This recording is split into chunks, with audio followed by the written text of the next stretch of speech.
Sa 4 na taong paghahanda naman para sa 2028 Los Angeles Olympics, nais si Pangulong Bongbong Marcos na bigyan ng dagdag na suporta ang mga atletang Pinoy. Bubuo raw ng sistemang gobyerno para mabigyan ang mga atleta ng mahusay na training. Sabilang daw sa kanila kung ano-ano ang kailangan ng mga atleta. Ang Kamara naman, i-review raw ang mga kasalukuyang batas para bigyan ng mas maraming benepisyo ang mga atleta, pati ang kanilang coaches.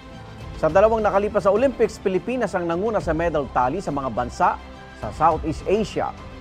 Naniniwala ang Philippine Olympic Committee na mas malayo pang mararating ng ating mga atleta.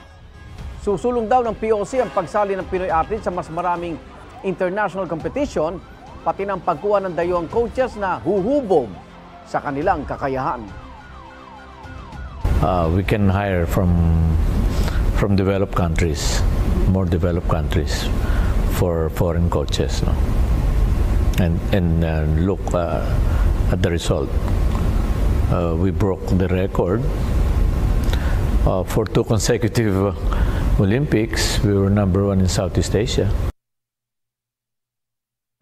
Igan, mauna ka sa mga balita. Mag-subscribe sa GMA Integrated News sa YouTube. Sa mga kapuso abroad, subaybayan nyo kami sa GMA Pinoy TV at sa www.gmanews.tv.